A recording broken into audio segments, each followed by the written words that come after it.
president has one question from their neighborhood to ask, and then should we? Oh, A just withdraw. And then following that, we'll open it up for public Q&A.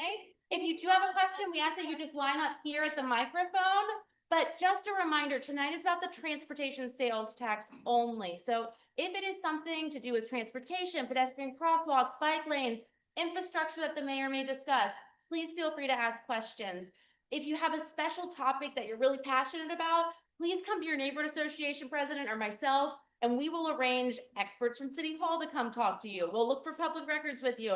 And if we need to, obviously the mayor is very open to community meetings. We can call him back in and have a community meeting about that specific subject. But this evening, we really want to stay focused because this is a time-sensitive matter. So without further ado, I will pass it off to Mayor Cogswell. Thank you. Thank you.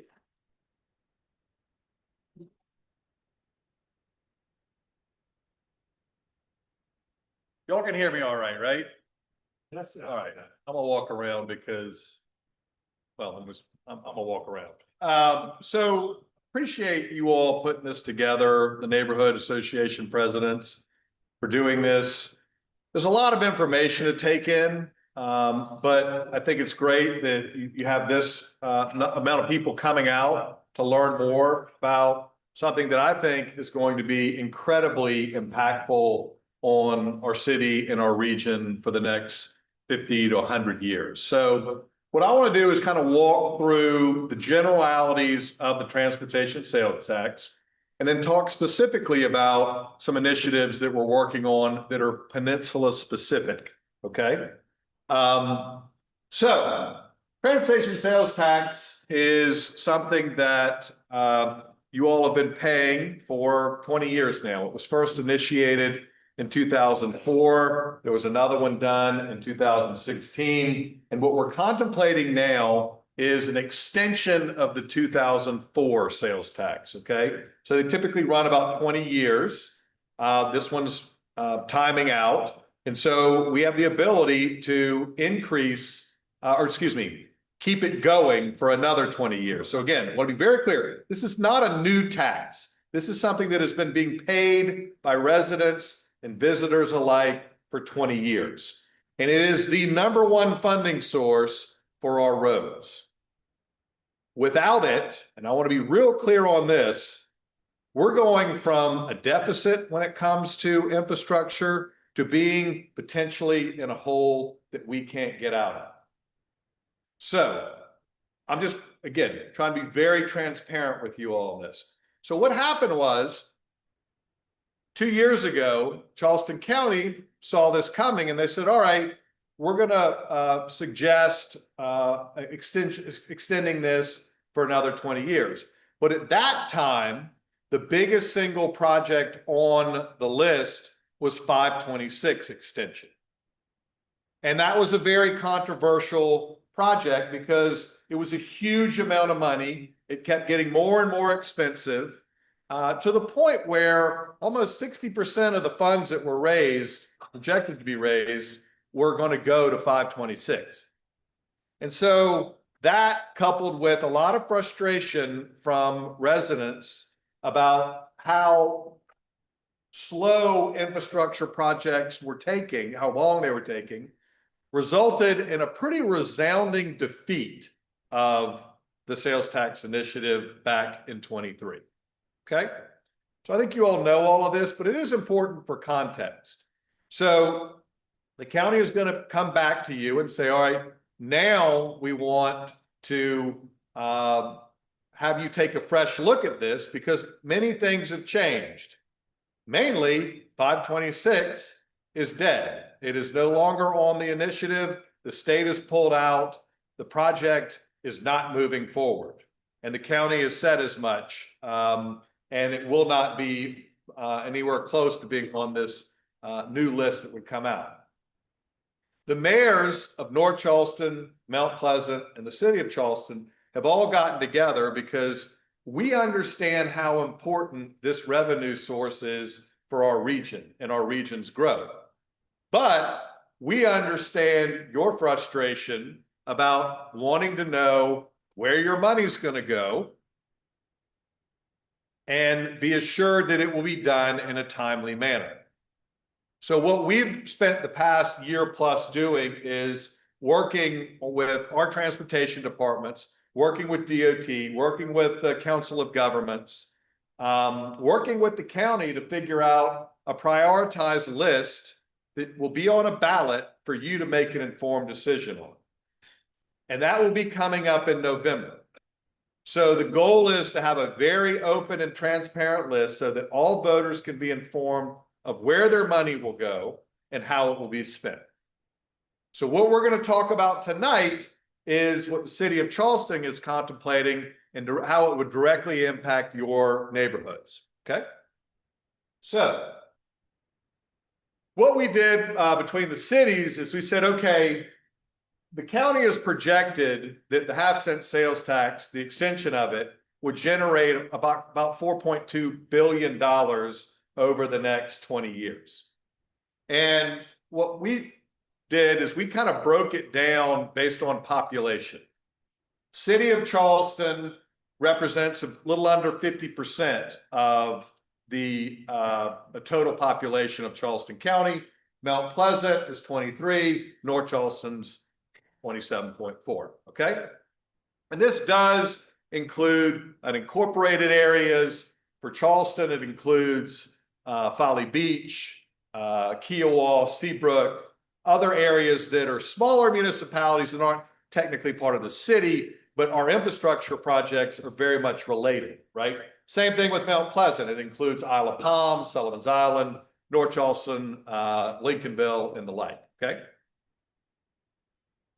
And so when we look at it from Charleston, if you're assuming 4.25 billion, you know, just to be equitable, we said our budget would be roughly half that, or a little over $2 billion. And where would it go? So this, I think, is also important for a lot of people to know. And I think you all that know city government and know local affairs, this is old news to you, but a lot of people particularly folks that have moved here recently, aren't aware of this. But most of our roads in Charleston are not owned or maintained by the city. Almost, in fact, all of our roads are not owned or maintained by the city. They are state roads, okay? So this shows in red the state roads in South Carolina. So technically, it's the state's job to maintain them and to improve them. And let's be realistic here, though.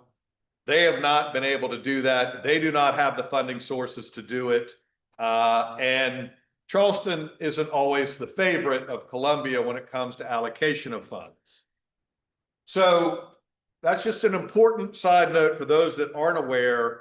The city does not have, the city of Charleston, your tax revenues to the city of Charleston do not fund roads. They fund fire, they fund police, they fund some maintenance, and they fund other facilities like rec facilities and the like, okay? So this, I think, is pretty interesting. In the previous sales taxes, 2004 generated just 1.3 billion.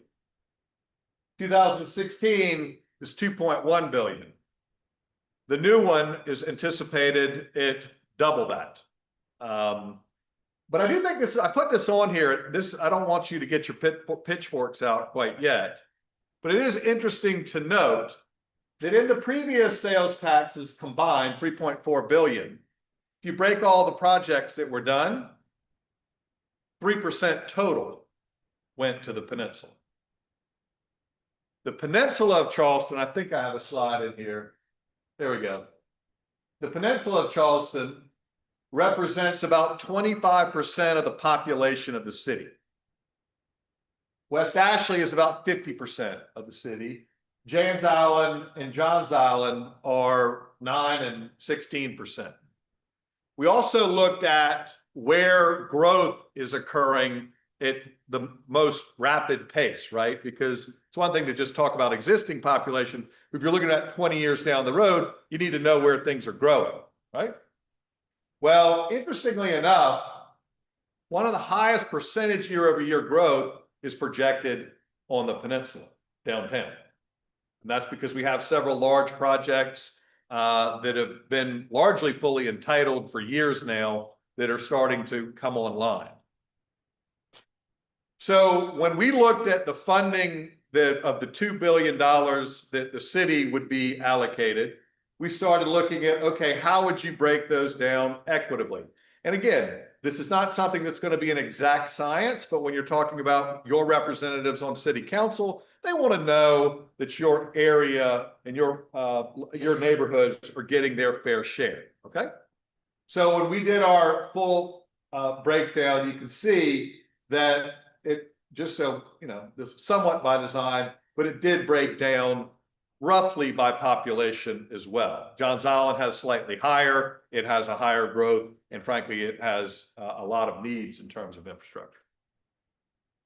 So when we broke it down, and we'll go through the list here in a minute in terms of what for the city of Charleston would be road projects or infrastructure projects versus, and this is, I want to be clear on this, the transportation sales tax is for road projects, major infrastructure projects, but it also is the main funding source for public transportation, for bike and pedestrian safety, for sidewalks and paving, and for greenbelt. Okay? So when you look at our breakdown, the city council voted on, it's about 50-50 or a little bit more for roads and 47% for all the other. And we don't have a specific breakdown on that because those are much smaller projects, and we wouldn't want to be predicting what sidewalks we're going to be needing improvements 20 years down the road. And we also don't want to identify specific greenbelt initiatives because that could just drive up the price if you're targeting a defined property, right? So some thought that's gone into this. Here's what the breakdowns per region, and this is a little misleading because you have the total number, then you have just the road projects, not the other initiatives. But per area of the city, this is how the numbers break down. City of Charleston, the Peninsula, I'm going to call it, 500 million. And again, that's its pro rata share. West Ashley gets the largest, and they're at about 1.1 billion. So one of the things that we're going to talk about tonight is, the main thing we're going to talk about tonight is the battery extension. Okay. This was originally the seawall that was talked about for a few years. It is a partnership with the Army Corps of Engineers to address flooding holistically across the peninsula. And it's a program that we entered into where the federal government will pay 65% of the costs for this work, but we need to come up with 35% of local matching funds, okay? So it's a very good investment if you're smart about it. But what the Army Corps initially designed was a wall. I mean, it was literally a 12-foot wall with, I think I have a slide in here, I'll come back to this.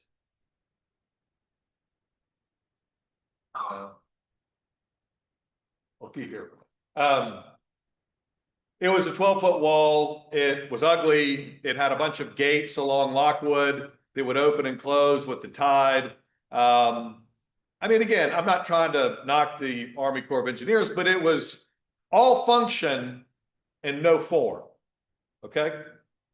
And so we looked at it and said, and I actually ran on this as a mayoral candidate. I said, I'm totally against that. We don't need to have a levee around the city. We need to do something that marries form and function and can be an amenity. And if the Army Corps will let us be involved in the alignment and the design, well, then I'm all in.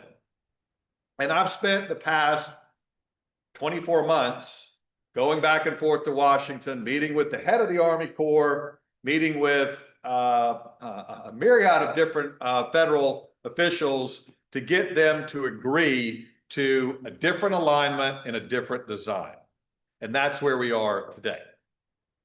So, and the total cost, and we have vetted that with the original Army Corps plan, was about $1.3 billion. So the local match on that is about 450 million, okay? When the new designs come out, it's still right now, based on Black and Veatch analysis, who's our engineer, it's still in that realm. Now, is there a risk of that going up? Yes, there is. I want to be clear on that. But it is something that I think I'll express how important it is here moving forward. But what we are asking of the transportation sales tax that we talked about, you remember there was 500 million allocated for the peninsula. We're looking for 300 million and cap it at 300 million to go towards that 450 million match. Okay?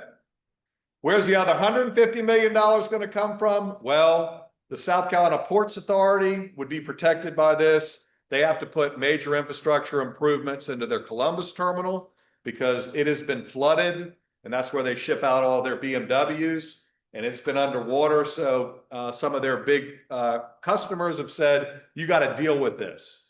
So the port has to raise Columbus terminal or incorporate a design in with the battery extension, which would be a lot cheaper, and they could use that funding that they were going to spend by just pouring more concrete, which would not solve the problem long term. It'll just keep making it pushing it down and having the area sink. Or they can do a holistic approach with the Army Corps. So they are very intrigued by this idea. So it's a way to leverage an existing need, an immediate need that they have to bring in some extra state money towards this effort. So that's about 75 million. And then the other 75 million is Union Pier, which is being sold to Ben Navarro by the port. There's a TIF, tax increment finance district that's set up there that this could be utilized for. The private sector would fund 75 million of the local match for that effort, and then future tax revenues that are generated at Union Pier would end up reimbursing that over time. So it's a little bit complicated, folks, but bottom line is we're solving for the 450 with not all of it coming from the transportation sales tax, because I understand how important it is to have funds to do other things on the peninsula besides just the battery extension, okay?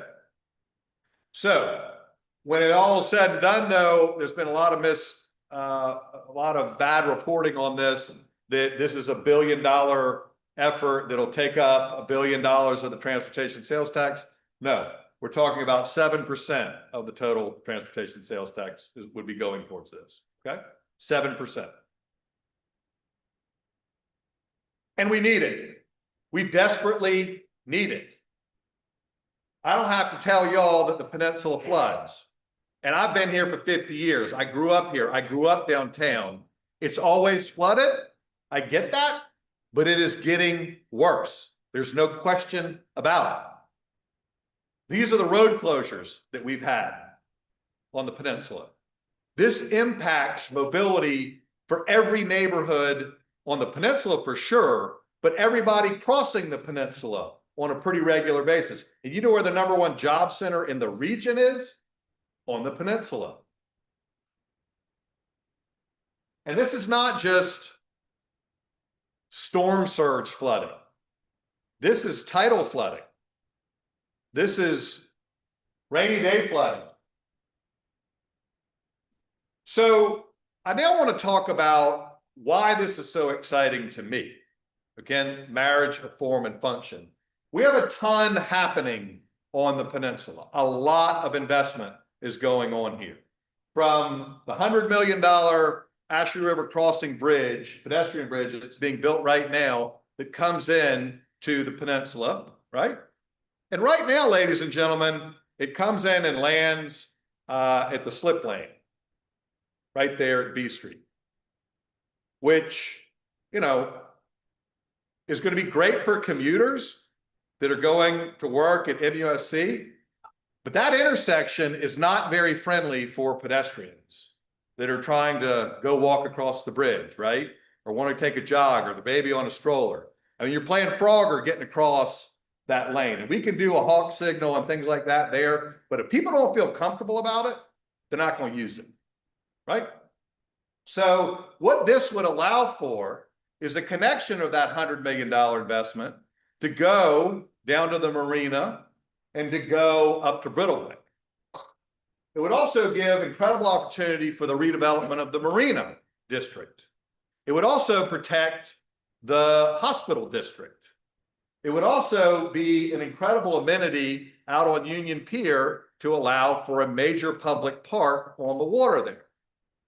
It would also, with a connection to UG as a east-west, tie into the low line, which is under construction now, and create, in essence, a linear park around the entire city, the historic district of the city, but also provide access points across at UG, Calhoun, and to a lesser extent, Broad Street. And doing it in a way that's beautiful, that we all recognize, that we all know, that we all feel comfortable on. We have had a battery in Charleston since 1830, and it's still there, and it still protects the city.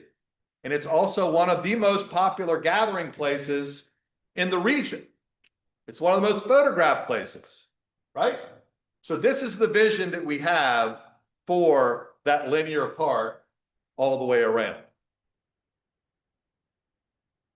Now, this isn't just for storm surge protection. And this is one of the things that we've been working with the Army Corps on, because the Army Corps' legislation from Congress is to protect Charleston in the event of a major catastrophic event, like a hurricane, right?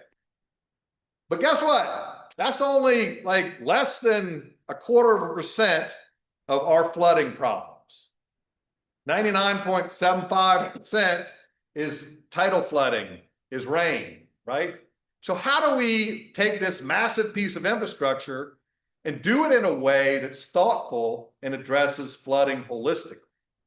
So one of the ideas that we had, and this is based off of the water plan that the city did, and I got to give a shout out and compliments to my predecessor, John Tecklenburg, because he really did sound the alarm on flooding being a long-term issue that we needed to address. And we did do, as a city, countless studies on the issue at hand. So we've got all the data. We know what the projections are, where it floods, what the existing conditions are. And so with this water plan that was done as part of that effort, one of the ideas that it talked about is added retention, right? You all know what retention is, right? When it rains, you need to want to have a place for water to go and ultimately drain out. So like a reservoir. Well, Colonial Lake and Long Lake serve as retention for the western half of the peninsula. So a lot of our storm drains drain into that. So when a storm's coming, we lower those lakes by about 2 or 3 feet, and that allows more retention so it doesn't flood as much on the city's streets. We can add to that by taking the battery, instead of it going along Lockwood, and this is one of the changes of alignment that we got with the court agreed to. Instead of going along Lockwood and having these big gates that you would have to drive through, and it almost looked like a Star Wars movie, some of the structures that they had laid out there. You can take the battery off of Proud of Lockwood. And in essence, through gate systems, much like you're familiar with a rice trunk, how they would control the water levels on old rice fields, you would have something similar to that along the entire battery, actually, where you could control water in this new lake and allow water to come in, keep salt marsh healthy, and allow it to be used as retention during storms. So you're not just protecting water from the outside and the tide coming in, but you're allowing an area for water to get out in storm events. Okay. Now, this is sorry guys, it's late. This was a study that was done about 12 years ago by an urban planner in Asheville. And it basically talked about the economic impact per acre of the city of Charleston. And I think this is a very telling point. And I don't really put this up on conversations with people that live in West Ashley or James Island or Johns Island, because they don't like hearing about the peninsula and they feel like the peninsula gets all the attention. And in many ways we do. I mean, that's where all the postcards are, right? But you can't ignore, as mayor, I can't ignore the economic impact that the peninsula has for our region, for our state. In fact, when the Army Corps did an analysis of this $1.4 billion investment, it was a 1 to 10 cost benefit ratio. So a 10x multiple on your investment from the federal government standpoint. No other project in the federal job list comes anywhere close to that, because it's a very compact area that's, from a federal standpoint, a reasonably priced initiative. Okay. So they are hot on it. They want to figure this out. They have actually bent over backwards and been very accommodating to a very obnoxious mayor going up there and bothering with them on the details, because details matter. All right. So the idea that we're asking for is for the Peninsula residents to support this. I wish I had this one slide, but I'll get it to you because I think it's important. Is it on there, the flooding analysis? Okay, so we did, I mentioned we have a lot of this information, all the existing drainage mapped out and the like, right? So we took the battery extension with the idea of like the Lockwood Lake and added retention on both east and west side. We have all the mappings of the existing drainage system, and we modeled this concept or this design based on the northeasterner that hit in December of 2023, which was the second highest flooding event that Charleston has had on record, second only to Hurricane Hugo. And when you look at the map on where the city flooded, and most of the peninsula looks blue, it's almost, 99% of it is dry with this battery extension in combination with the stormwater retention ideas that are being contemplated. So this truly could be something, I believe will be something, that will address flooding holistically for the next 50 to 100 years for our city. And if you look at what the average tidal charts are doing year over year, we have to do something. Just sitting idle is not an option. So we've got a perfect scenario, or at least I'm looking at it like the perfect scenario, where we have a federal partner that is really excited about this on an investment that makes a lot of financial sense. We've got both Democrat and Republican delegation members, state of South Carolina, that are all in on this. We've got a port that's willing to contribute. We've got a private developer that's willing to contribute. And we have an upcoming sales tax initiative that would allow us to fund the local match. So all these things are coming together in a timeline that works. So what we're doing right now, we are we're breaking the battery up into, if I can get it to, there we go, into 4 different sections. The first is replacement of high battery, which we're submitting for this year in this year's federal budget. Okay. And we're doing that first. Most people would say, why are you doing that? Because there's already a battery there. Why don't we work on some of the areas that don't have an existing structure? Well, there's some logic to it, folks, and we can debate this, but the Corps said, look, when you're going for federal appropriation, if you start small and you get in the door on a larger project, you're going to be much more likely to get the balance of funds. So this year we're doing just the high battery replacement. Next year would be the western alignment, which would really impact a lot of y'all's neighborhoods. That goes all the way up to basically the bottom of Wagener Terrace. And then in 28, we would be applying for the eastern alignment that would go from the end of High Battery all the way up to New Market Creek.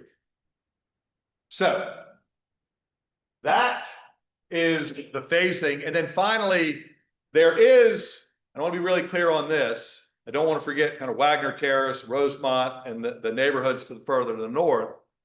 But there, based on Corps' analysis and based on several years worth of interactions with the neighborhoods, there's not a lot of feasibility to put a piece of infrastructure along that marshland or be outside of it, or put a big wall in front of the residents in Wagener Terrace. So the idea there, because it's also much higher ground, except for one or two areas, is to address that more through nature-based solutions, which, like what was being contemplated in Rosemont, is the approach there, okay? And we have a partnership, again, similar funding structure with the Army Corps to do just that. And it could qualify either through the program on the perimeter protection, or it could qualify on tidal and inland flooding, which I won't get you into the weeds on that. But bottom line is we have options there, okay? So this is my pitch. I'm asking the neighborhoods to all lean in on supporting this as an expenditure, a defined project capped at 300 million of the 500 million that we would argue would come to the peninsula.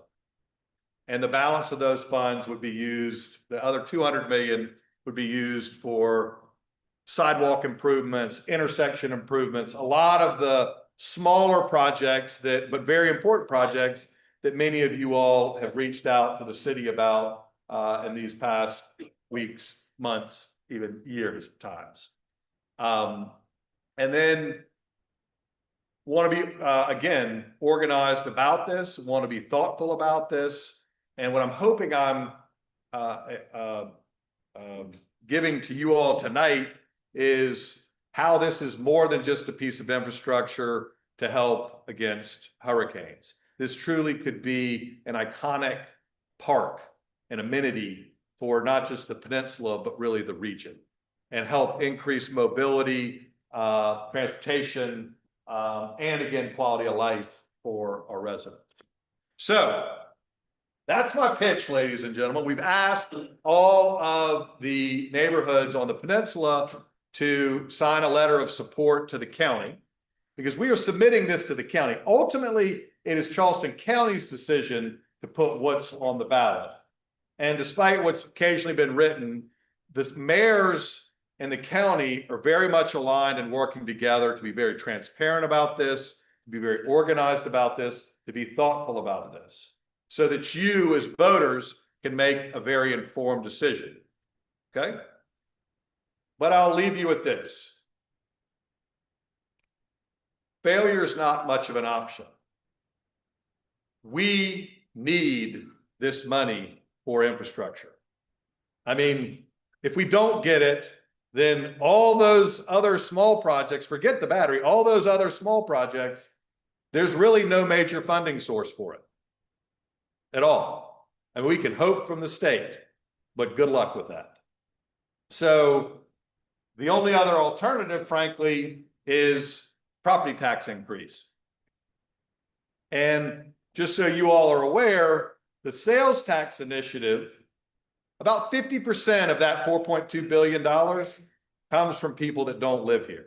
Comes from either the visitors that are buying things, the tourists, or it comes from people that are driving into Charleston and Charleston County to work and going back to Dorchester or going back to Berkeley, or in some cases going to Beaufort, going to Orangeburg and even further because of our commuting's gotten so bad and affordability's gotten so bad that people are having to go further and further out, which is exacerbating the traffic issues to begin with. So now there were some questions, and I want to try and read them and see if I can go through these. So through the 5 primary sources. So again, this talks about a funding source, right? I want to be clear. I've talked about this earlier. The city and the county is really one of the major funding sources for roads in the state. This isn't city. So we do contribute a little bit of money for potholes and sidewalk repairs, but that's just, we don't have the revenue to do that. Most of your property tax bills, I think you all know this, don't go to the city of Charleston. They go to the county and the school district, right? So our funding largely pays for police, fire, and as I said earlier, some of the amenities.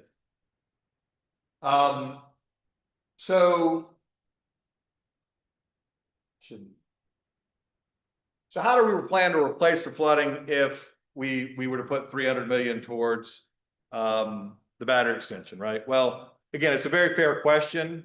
You know, from our standpoint, we have to have defined projects, and one of the problems of the peninsula is there aren't a lot of major projects, right? You remember that 3% I showed you on the total amount that the peninsula got on the first two?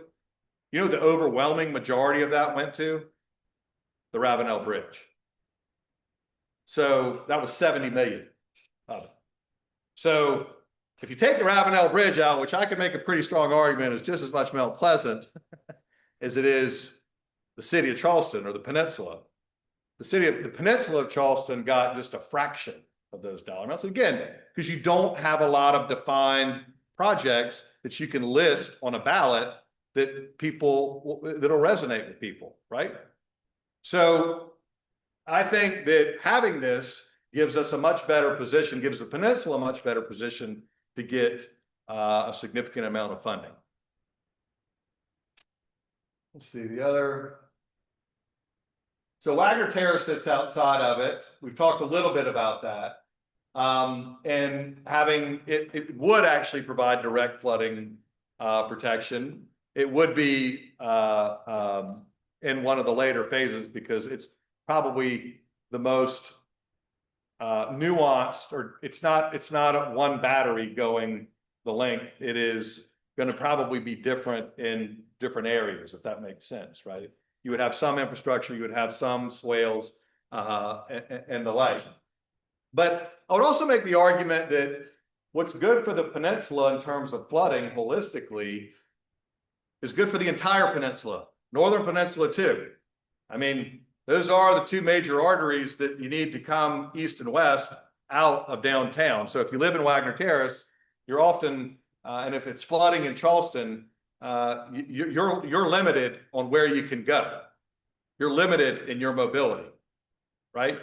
So, you know, I do think that this is a collective effort and we kind of need to all be in this together. This is not an initiative. I want to be clear on this. This is not an initiative to just protect the most expensive homes south of Broad.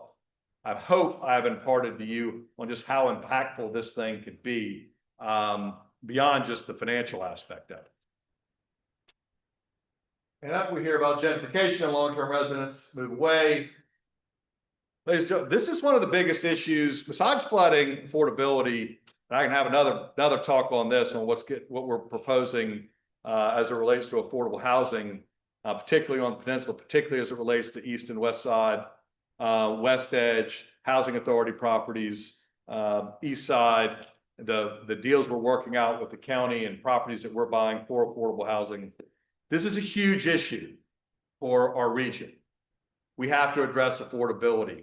Now, when it comes to why we should support a sales tax, I think the question asked a new tax. I want to be clear, this is not a new tax. This is an existing tax and the continuation of it. And it is our funding source for infrastructure. But why should you, because again, going back to my earlier point, if it's not a sales tax where 50% of it's being paid by other people, it's gonna come down to, if we're gonna do it, or do any improvements for that matter, it's property tax increase. So that'll just exacerbate the affordability issue. Or you won't have infrastructure, which I don't think anybody wants, right? And block grant, for other things, those decisions on where the other dollars go, right? So if $200 million is left, where does the other money go and how are those decisions made, right? Well, again, the county is the steward of this. And so, but there are programs or boards that are set up, like, for example, the Greenbelt Board is an independent entity that is set up to make recommendations on where to purchase properties to protect them from development. You have the CHATS initiative with the Council of Governments that also defines smaller infrastructure, paving projects, intersection improvements, safety, and the like. And then we also will make applications to the county for bike and ped improvements. So, you know, you have me on tape right now saying we're committed to these additional funds besides just the battery extension local match, part local match, going to other efforts on the peninsula, because, ladies and gentlemen, we need it. I know it. I know everything. Y'all are going to come up and talk about the needs that you have in your immediate neighborhood, and you're absolutely right. And I respect that. And we need to have a funding source to be able to address those. Now, I'll wrap up with this, though, and just an effort to be, again, fully transparent. What you want to come out of this, you're not going to get all of it. I mean, this money needs to go around. We've broken it up based on population. There are going to be other factors that the county is going to consider based on analytics, based on travel patterns.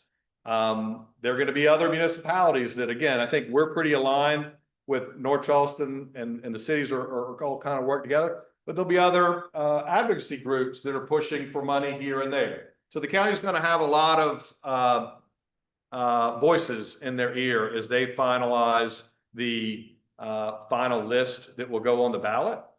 But I do think when we have something, again, like the battery extension, that's primarily what I'm here to talk to you about, an opportunity that's a pretty unique generational opportunity.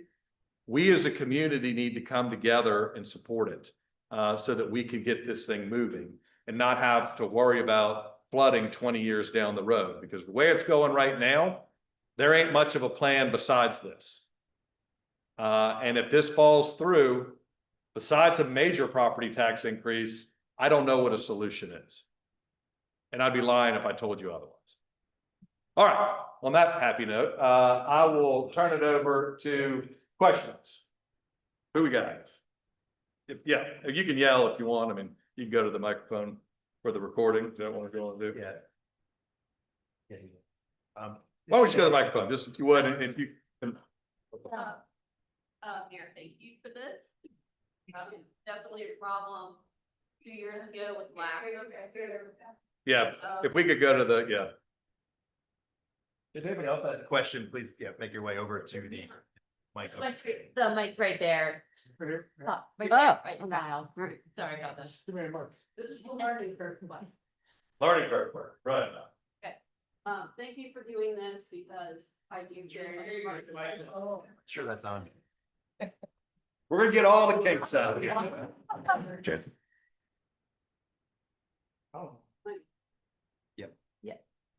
Hello, There we test. go. While I have you all, thank you for being transparent and communicating this, because I think that is the key to getting it passed. I think a lot of people didn't vote positively because there was too much that was obtuse about what was coming.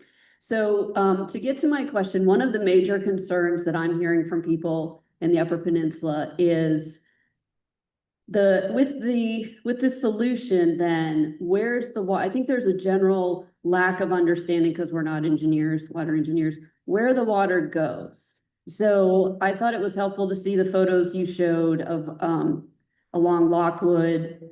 So if there's water there and you're lowering things where does that water go for the other water to come in? How is that different than the water just coming in now without the battery extension? And then bubble that up to the bigger question is, okay, if we're forcing all the water from not going anywhere south of the crosstown, well, then is it all gonna come up around the top? We just don't understand the science of that. And I think that that would help a lot of people because that helps us in the Upper Peninsula understand why what's good for the Lower Peninsula doesn't harm the Upper Peninsula. Great point, and this has been a question that's been raised on West Ashley, for example. Well, if you're deflecting water off of the peninsula, is it going to flood West Ashley, right? The answer is no. I mean, we're talking about once you get into what would be 6 feet hitting a very concentrated area spread out between the two rivers and the harbor, it becomes inches.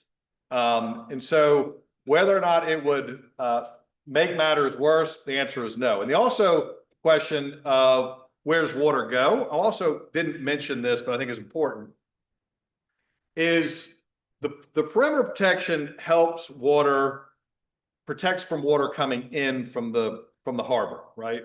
Tidal flooding or surge flooding. You still have to deal with water that comes from the sky, right? And that is where those retention help, but it doesn't solve it.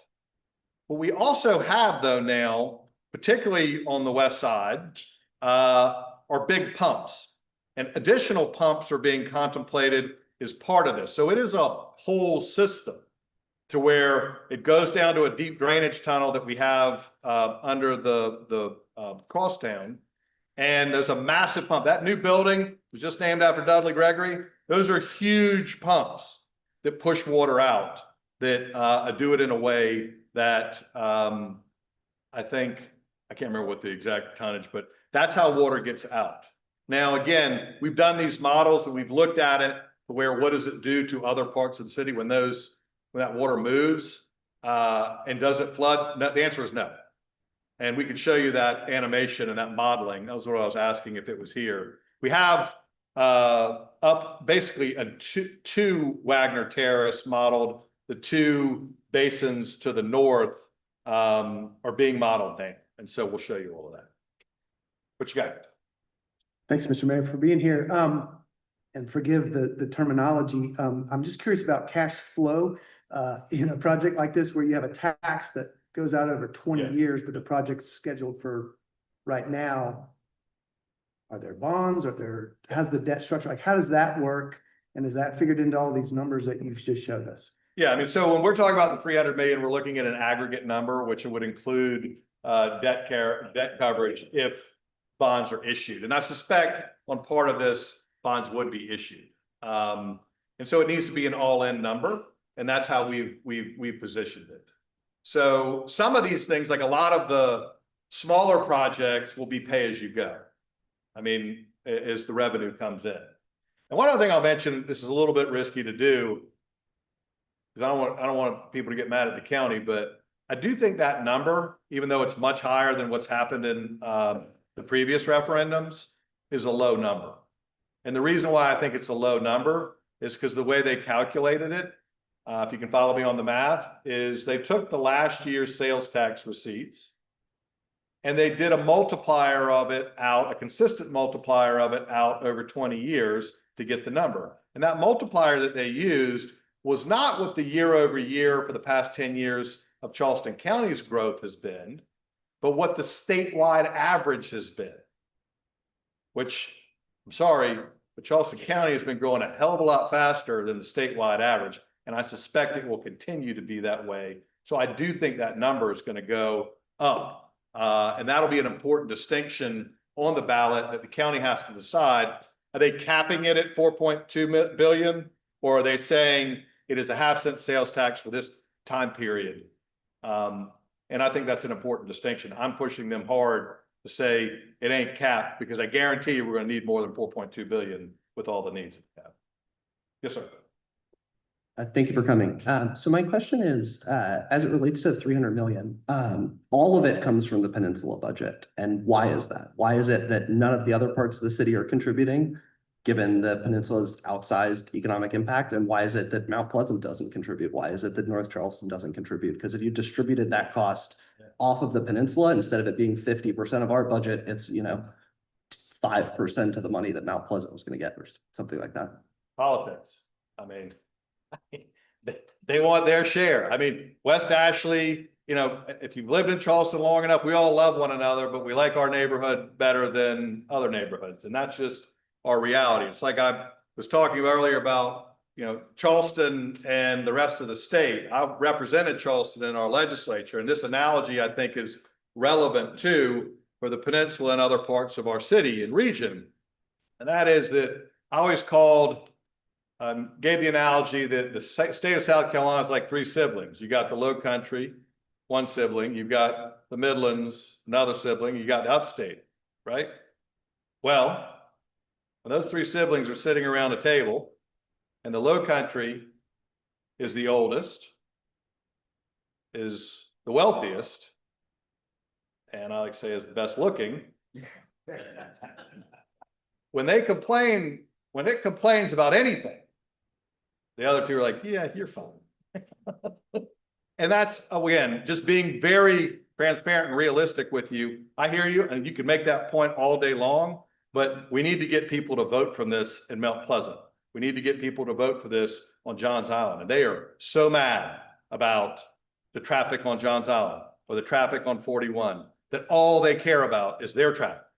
And if they deem that you're taking it away for the peninsula, that's reason enough for them to reject it. So we're trying to be realistic about this, to be honest with you. Yes, sir. Thank you, Mr. Mayor. We had a question that came in online. They noted it sounded like a reasonable plan, and they were wondering what other government or governing bodies and agencies need to sign on board. A lot. But the good news is this is one of the most rewarding things I've found in my tenure as mayor for 2 years now.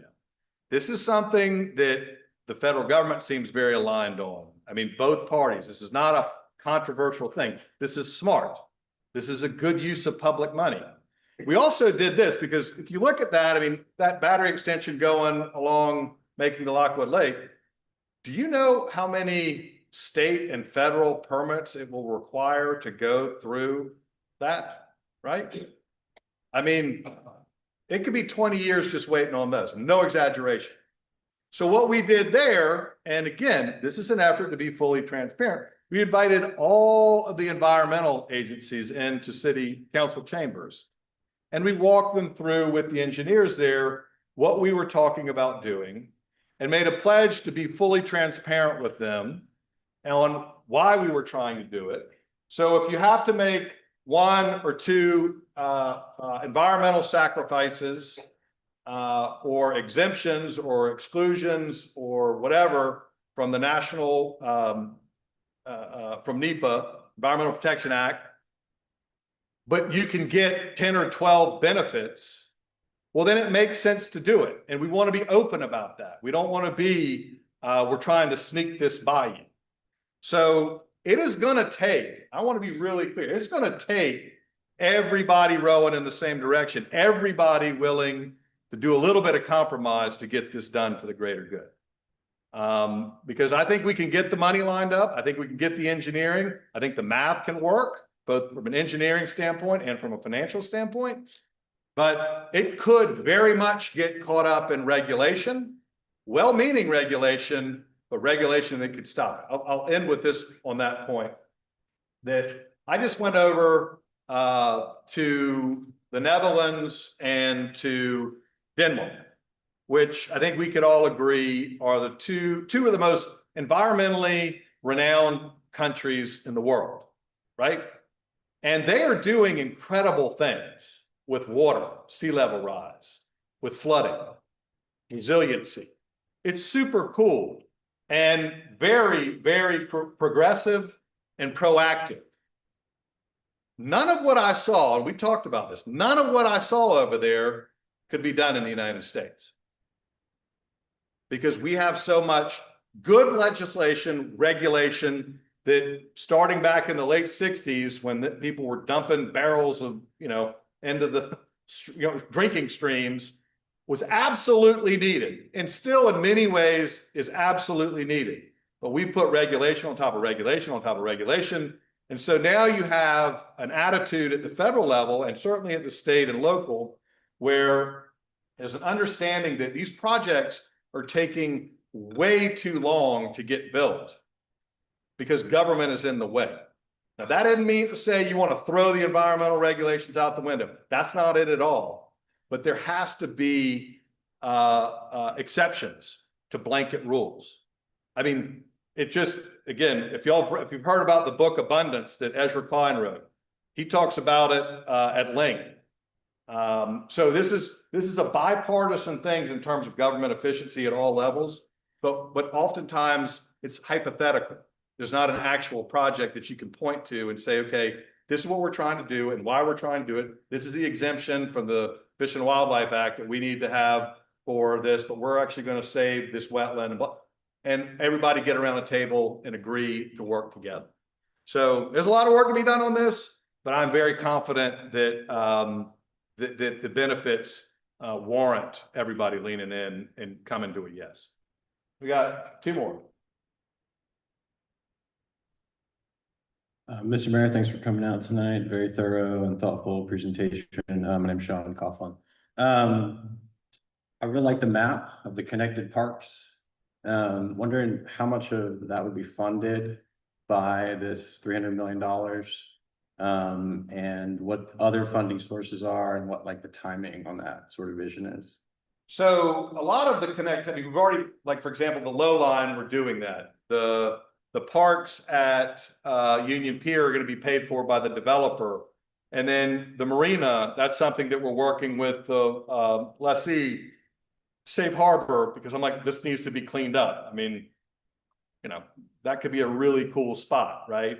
Newmarket Creek, the park there off of the low line that would also serve for drainage. That too would be a stormwater park. And we've submitted for a federal grant on that. So it's a myriad of different ways, and it's going to take that, frankly, piecing together a lot of different funding. But like take UG Street, right? That's pretty easy. I mean, UG Street is a nice thoroughfare now. We're not looking to have that be a lot of cars going back. This is where we see a pedestrian jogging path, much like you might see going around Hampton Park. It could go all the way over to East Bay and then tie into the Battery there. So that's paint, I mean, by and large, right? So, you know, not all of it's going to be super expensive, but it could be hugely impactful.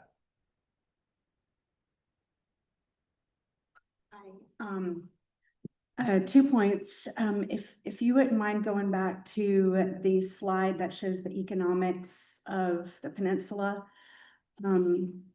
It feels kind of poignant to be talking that one, yeah. Where clearly the dark maroon is where a lot of the financials on the peninsula are. We're asking for all of the smaller surrounding areas to be the financial place.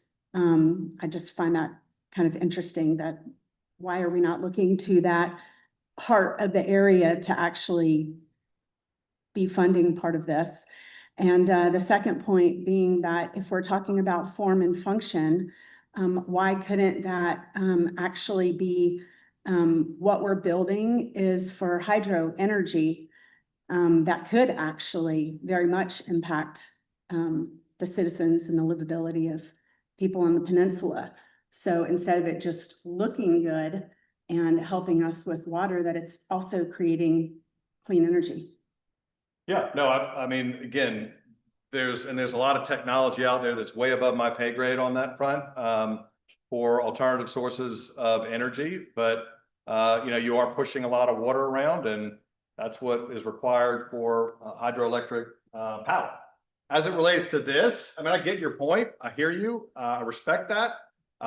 It's a little misleading. I mean, this is not just the residents. This is sales tax that is, or income that in aggregate comes in. So that's not just the residents. That is all the people that are coming into work at MUSC, all the visitors that are taking tours. I mean, that's the more historic district, and that's why it's generating more. And actually, in that sense, if you could follow me on this, it actually would be paying more because that's where more of the property tax, I mean, the sales tax revenues are coming from.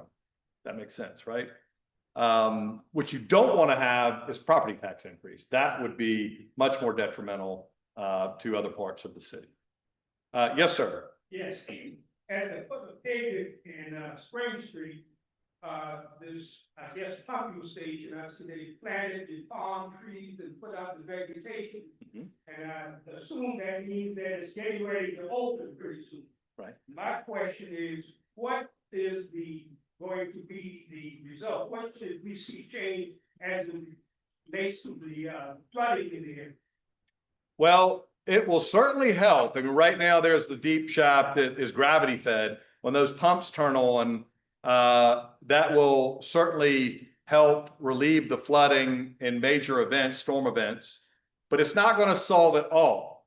I mean, it's only things that drain into that deep shaft tunnel. And not all parts of the Western Peninsula do, but ultimately it has capacity to allow for more volume to come in there. So when you look at that big pump and that artery, if you will, out with a big pump that can pull it out for storm drainage, and you factor what it doesn't protect against at all is tidal flooding, which the battery would do. I mean, think about that. If tidal flooding is coming in to the streets and it's being pumped right back out into the river and it's coming right back in, that makes sense, right? So that helps solve for the rain. The battery extension helps solve for tidal. So they work in unison together. So when that thing does come on, it's going to help, but it ain't going to solve it. And certainly won't impact in a major way the tidal flood. All right. Well, ladies and gentlemen, I really appreciate you having me out and hearing me out and being patient with me.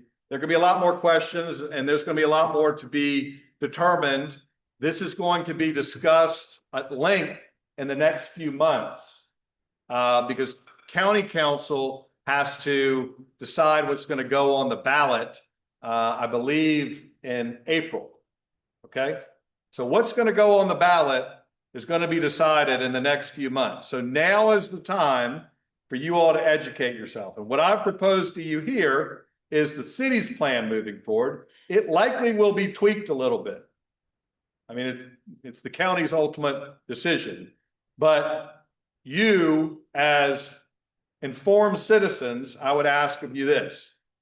When it does come out, and that's imminent, between that April date and November date, if you like more than 50% of it, tell your friends, educate people. There is going to be a lot of misinformation out there through whatever, the different mediums that don't always get it right.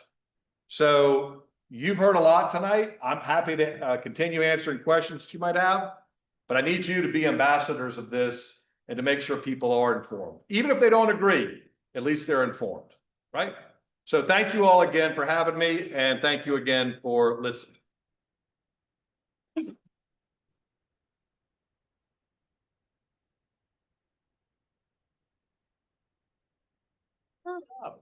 Thank you for tuning in.